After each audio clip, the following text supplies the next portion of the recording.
Welcome everybody to a very exciting panel here in the Heimatmuseum in Davos. We are currently at the World Economic Forum and we have this nice place here to discuss a very exciting topic, which is green hydrogen. And the title of this panel session is How can digitalization accelerate the energy transition to green hydrogen? My name is Klaus Schimmer. I'm a Chief Innovation Architect for Sustainability at SAP. And I have really very cool guests here, a global team which is very relevant for the green hydrogen transition. We have players from Australia and major players here from Germany.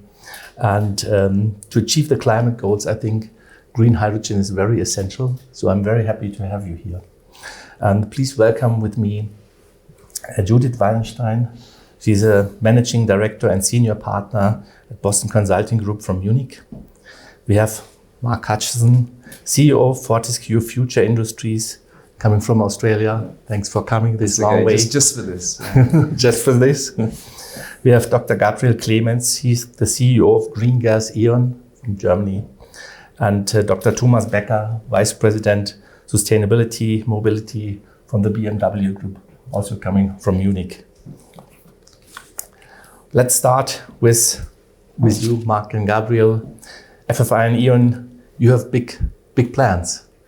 Bring up to 5 million tons of green hydrogen to Germany by 2030.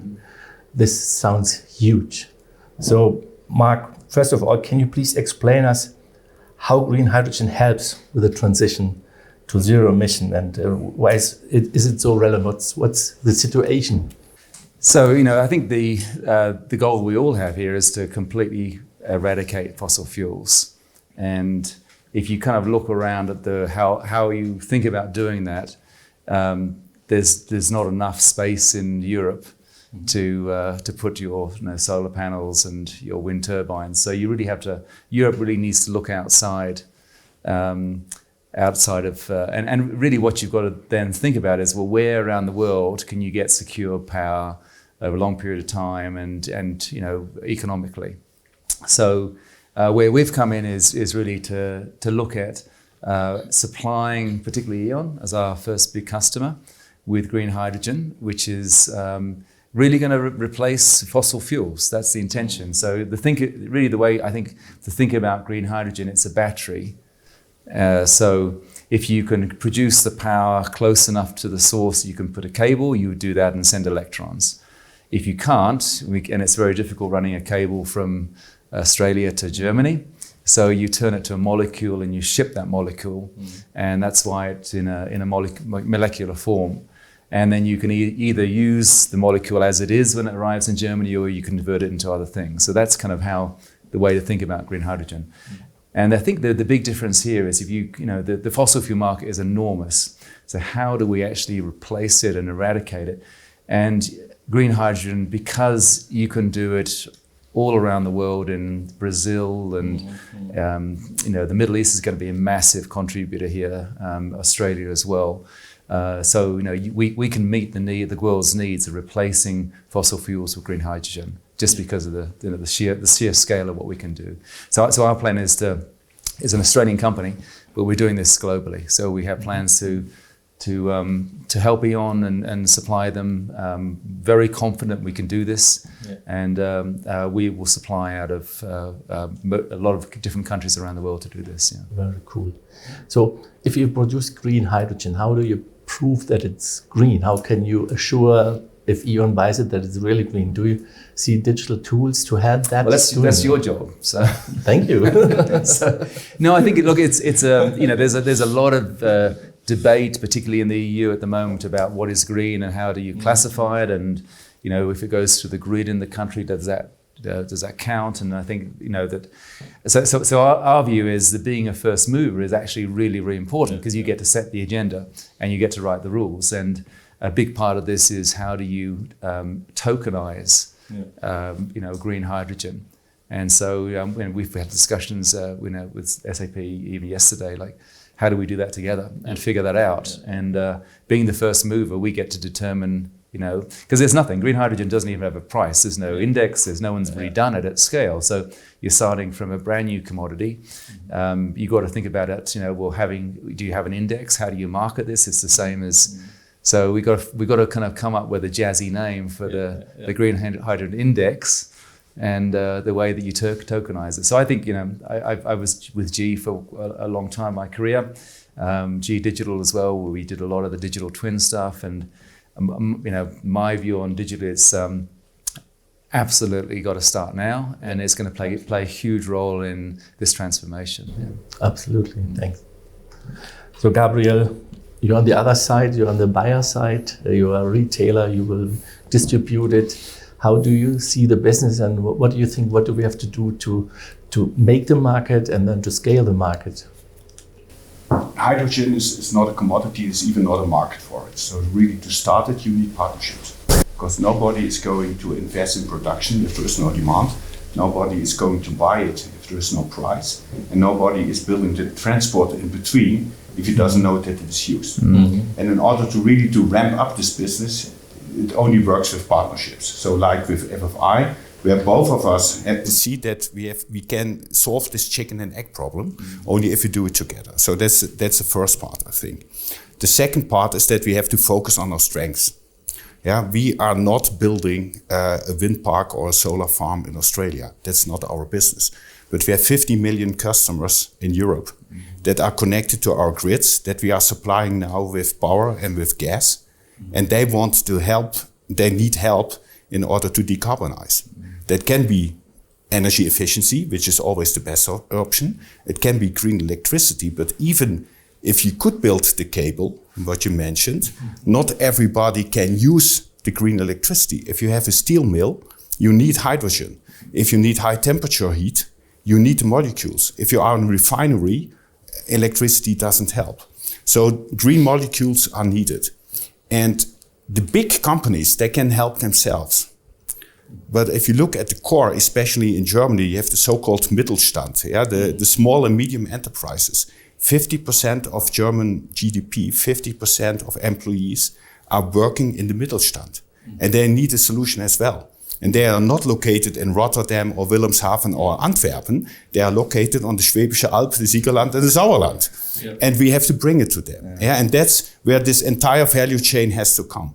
And if I come to your topic with how do you make sure that it is really green and how can digitalization help? I think there is one step before. We have to define what is green. So we still don't have a clear European-wide or even worldwide definition of green. Yeah, if it is it already green if it is produced by solar?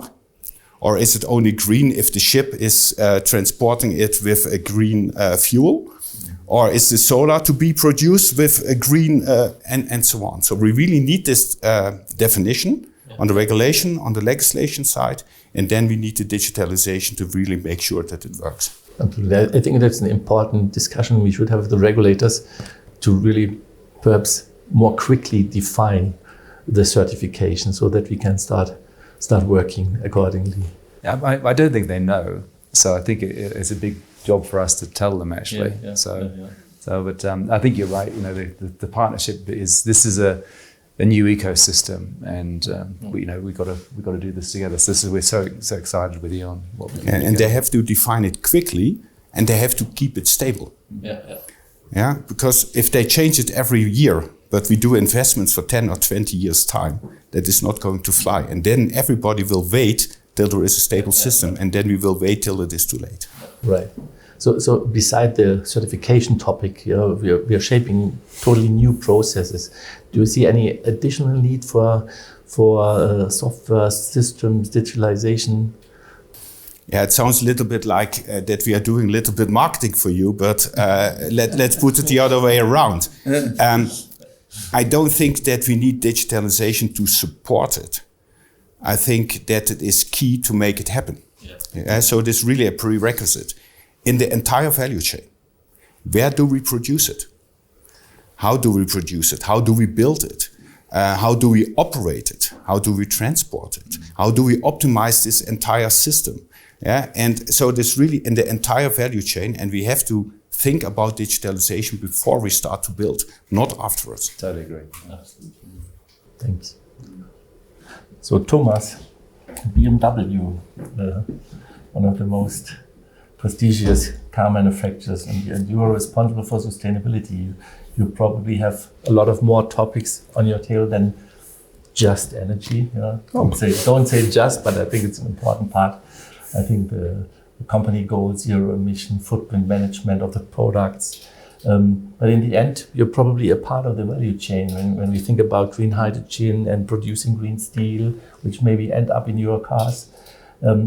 How you're involved in the discussions of the value chains, and what's important for you when we talk about green hydrogen and green energy? I mean, hydrogen is relevant for us in 3 different dimensions. The first one is our own production. So if you look at our CO2 footprint in our in-house facilities, which is a very tiny part of the overall footprint, but still it's our footprint. We have, on the electricity side, switched to renewables already some time ago.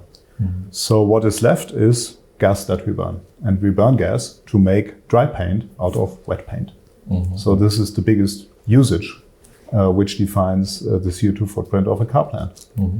So the question is, how can hydrogen, for example, in our plant in Leipzig, replace natural gas?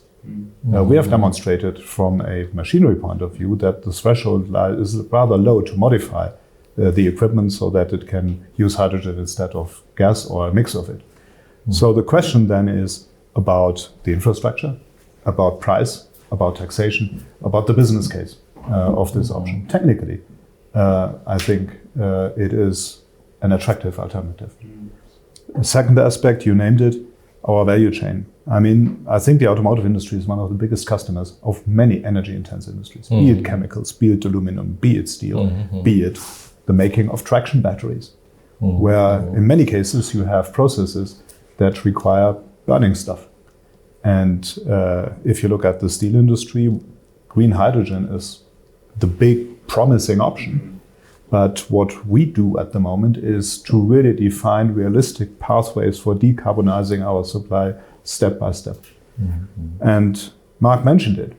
It's all about being able to demonstrate the impact. So we need to be able to account the CO2 reduction effect of green hydrogen being used instead of coal, for example, to the final product over the various stages. And this is where digitalization comes into play. The third aspect that we strongly believe in is that hydrogen is also an option for the car itself. So we have just launched another demonstration series of X5 cars where we want to show that hydrogen is an excellent alternative to conventional fuels, namely for customer groups where the switch to battery electric driving may be most challenging. And we don't see this, to be also very clear on that, not as an either-or discussion between battery electric mobility and fuel cell electric mobility. We see this as complementary. So that's, if you like, the third perspective on the usage of green hydrogen. Perfect, thank you.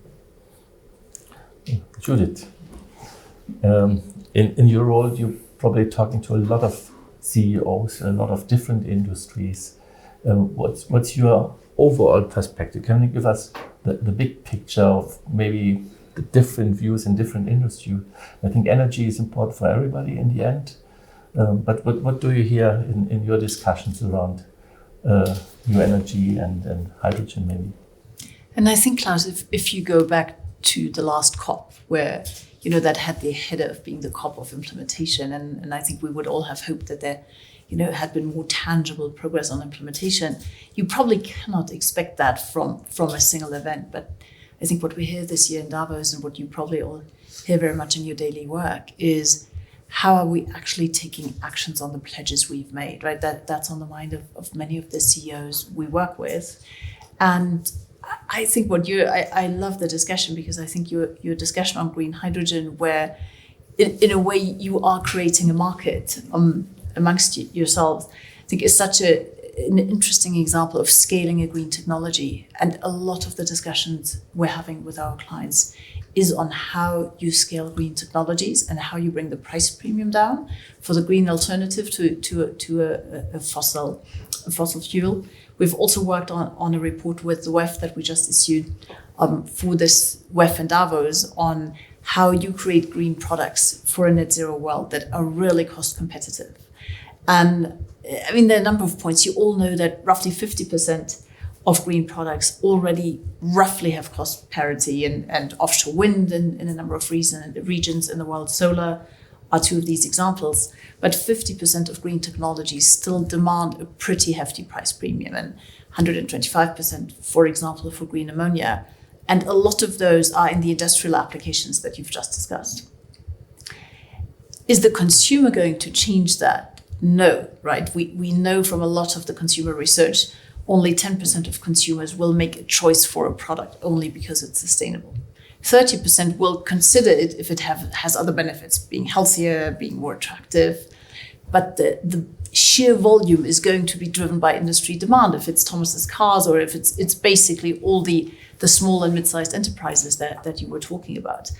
And you think that might be moving very slowly.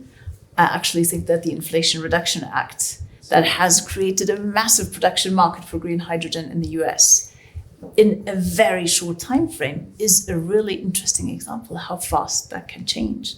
There's this $3 per kilo production tax credit now that makes US originated green hydrogen very close to the market that will use it, very attractive. And that's very much on top of mind of many of our clients. How fast is this going to change? And do I then have the access that you've been discussing? It's a game changer, absolutely. Yeah.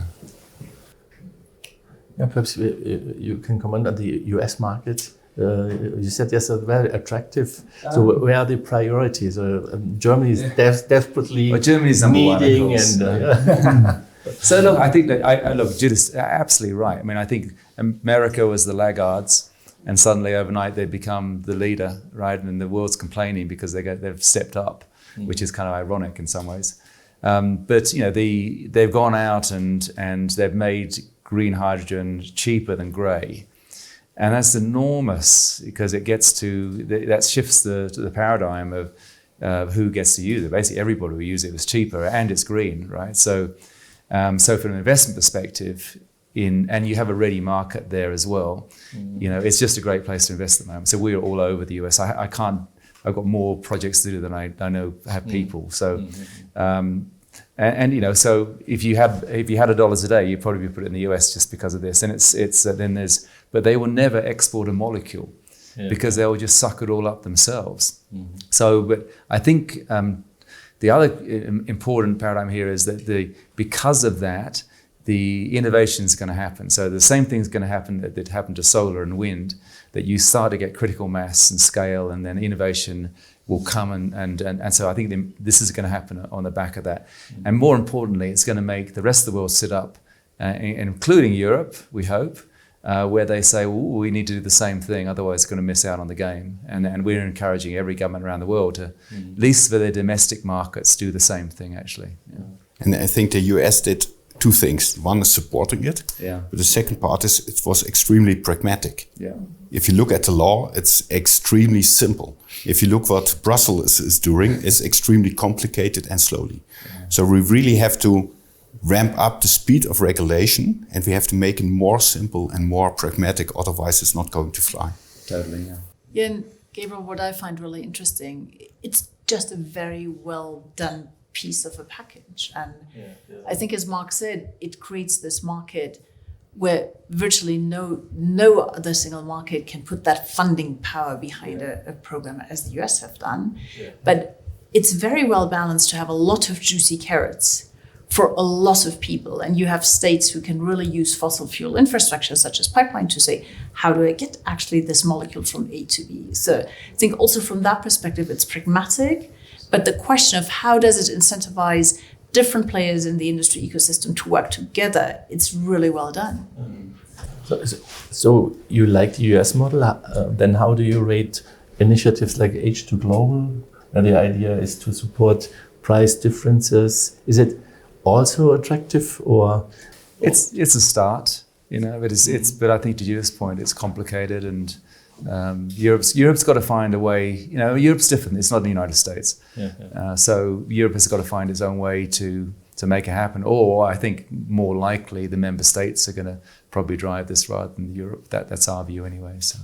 No, but I think this is the decisive difference. I mean, this is a US federal program that has immediate impact. And I think in Europe there is, in many aspects of future of mobility that we see, take the charging infrastructure, for example, we don't have anything like a single market. So we have big differences between Norway and Greece, for example. And we think we have to expect the same to happen if we talk about hydrogen, unless you really invent new political mechanisms, funding mechanisms, but also political decisions that get implemented directly. So that's, I think, the big challenge with a topic like hydrogen, also with regard to the fueling infrastructure on the road. It's good to say, and we strongly welcome that, we need a hydrogen fuel pump every 150 kilometers. But it's, for the moment, it's just what the European Union wants. It's about delivery on those targets. And Thomas, I think to add to what you've said, this is no single market in Europe with your charging infrastructure example. But I think what we'll have to see with the IRA is speed of permitting. I think we have not only in hydrogen, right? We can think of any high voltage power line, and I mean, many E.ON folks have been very vocal and differentiated about it. But if it takes you 15 years to get a high voltage power line built in many European markets, I'm very interested to see how on the IRA side, because permitting has been a problem in many markets, also in states in the US, how that's actually going to change. And I would expect that they can do it a lot faster. But I think in this regard, I'd say Germany is showing the world what's possible, actually. So on the LNG terminal where you do it in 200 days, like anything's possible now. So we use that as an example globally to say, look what Germany's done, how they can, with the right people, allow them to take some risk so that you can actually speed up the process. Well done, Yeah, and look, my daily work is vaccines, right? You could argue it probably shouldn't have taken a global pandemic, but we went from 12 years on a vaccine to 14 months. So I think, yes, you can show the world what's being done. I think also you see a lot of cooperation across all the players, including, frankly, a lot of regulators in the vaccines example. And I guess you'll see the same for a lot of what you're putting into place. Well, I think another chance is, let's say, the increased, if you like, realism that we have been seeing now. I mean, for a long time, there was a conversation, namely in Germany, saying, and I'm now exaggerating to some extent, fossil means imported, means dependency, means bad. Renewable means local, our own, independence, fantastic. I think there's a growing recognition that there is no such thing like energy autarky for an economy like Germany. You will always depend on import. And the question is, what is the best energy carrier to do that? And this is another strong advantage of hydrogen, I think.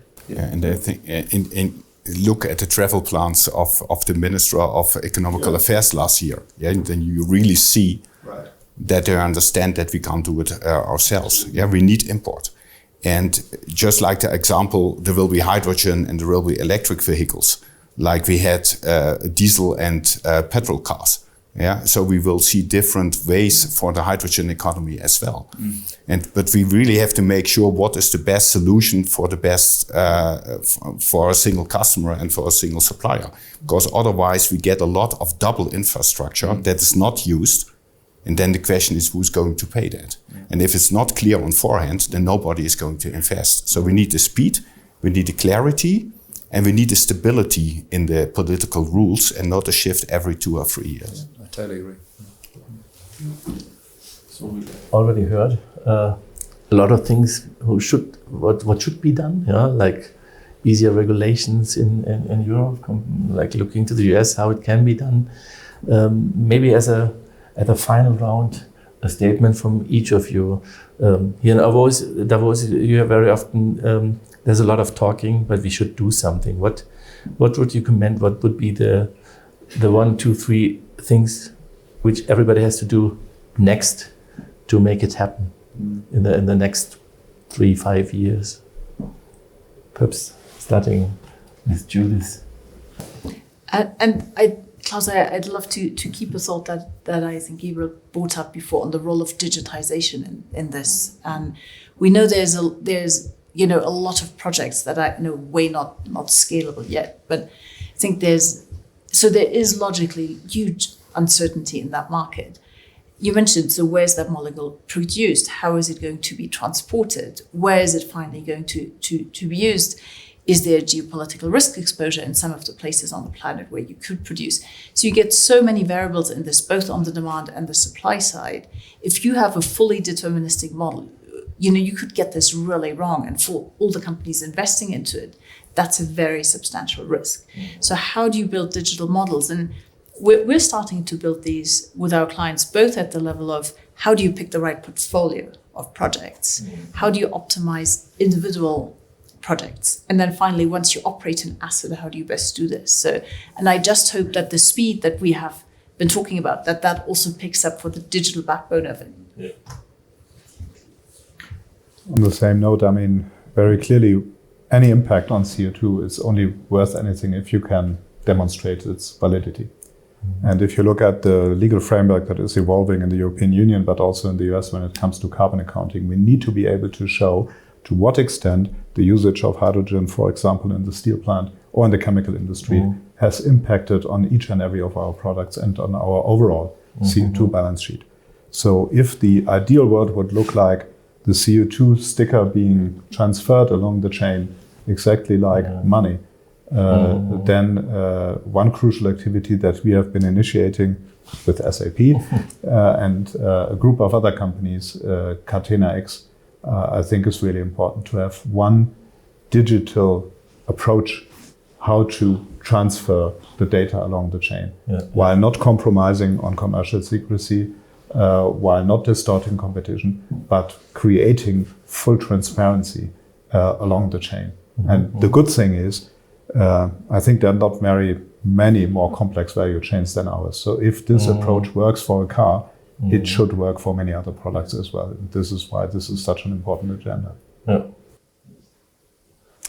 So I think if you actually really look at green hydrogen, it's a science project at the moment because it hasn't been done at scale. So our commitment, and this is really the partnership we have with E.ON, is like we're going to show the world we can do this at scale. And so we will mobilize 50 billion of capital over the next 3 years. And so we are absolutely committed to do this at scale. And Davos has been interesting actually, because I think now people are starting to realize, this is actually, these guys can have a go and it's going to be real. I have bankers following me in the street, so I've become very popular here. But look, and to be honest, that's it. We've got to show that we can do it, right? And I think the minute we have product, we're going to be in production in 24, so it's not that far away actually.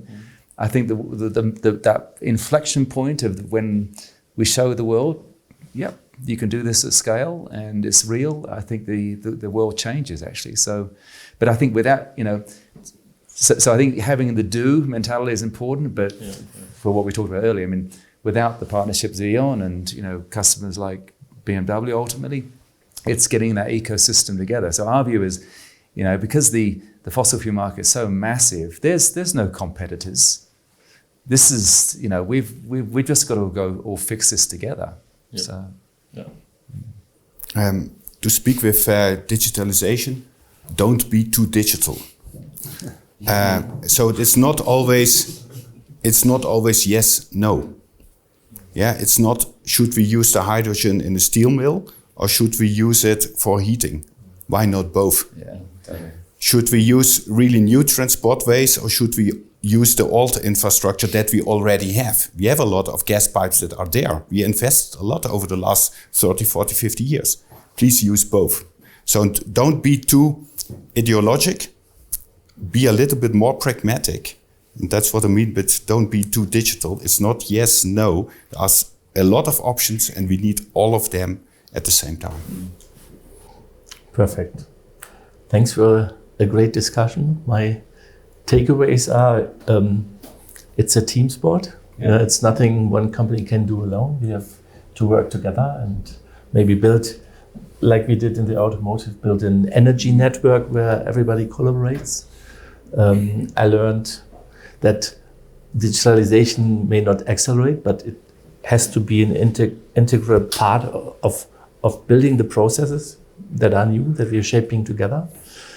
So we are in the boat from the start together with all of you. And I think it's a mission critical job. So we have a job to do. Let's do it. Yeah. And thanks everyone Thank for you. joining this panel. Thank Thank you.